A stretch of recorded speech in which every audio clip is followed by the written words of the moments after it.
Hello, this is Sarah Ritter, and I am answering your questions.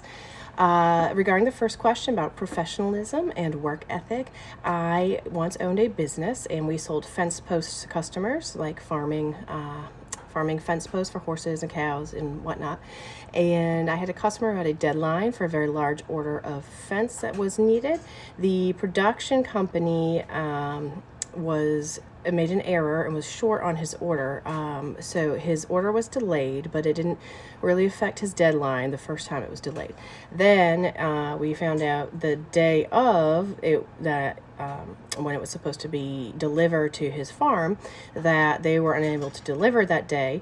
So, not wanting to disappoint the customer again, and I knew he was now very tight on his deadline, I drove 3 hours to go pick up all of the fence posts myself and ended up delivering it to him around 11 o'clock at night, which I had checked with him first, obviously, and that was fine. But I got him his fence post on the day I said I would get it, and it was a lot of work to do that because the amount of fence posts weigh tons, like literally tons, and have to use a forklift and all of that stuff. So work ethic and professionalism paid off. He was very happy. Referred a lot of people to us, and so that was one time that I was very proud of owning a business and being associated with it. And that's the answer to the first question. Second question about not meeting expectations of a client and what did I do about that. In my previous position, we had just onboarded a new client, and we used a lot of email templates.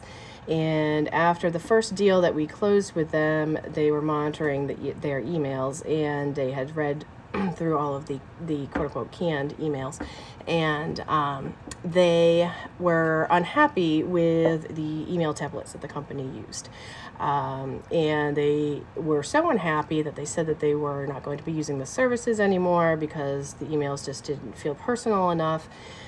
So I took the time to have a Zoom call with them one day, and we went over each and every email, which there's a lot of them in real estate contract management, and we went over all of them and made sure to tailor each of them to their clients' or to the client's needs, and they ended up staying with us, and they were very happy after that.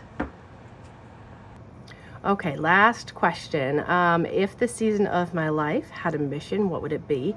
And I would say right now it would be to have both professional and personal happiness. It seems like I've always had one or the other, and I really would love to have a career that I loved and that I wanted to stay with for a long time. As a real estate agent, I've always said I wanted to help people. I know that sounds cliche, but that's always kind of been my goal. But I didn't really feel like I was as fulfilled being a realtor as I could be in that aspect, in the helping people aspect. And I feel like at Evergreen agent, what you guys do, and especially this position, the account manager position, I feel like that is a way I can stay in real estate, but help people in a very different way, but then help agents, because I can connect with agents very well.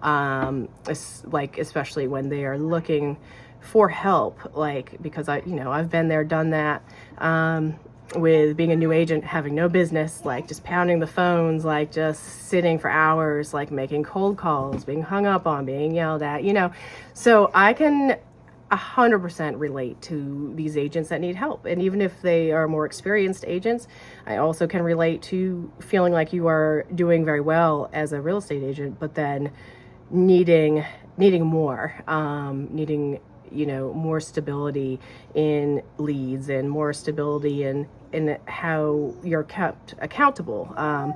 So I feel like my mission would just be to have a lot of personal and professional growth. Mostly professional growth. I just want to find a place where I can call my career, the last one I'm going to have, so that, I guess, should answer your question. So again, I'm Sarah Ritter, and thank you. Have a great day.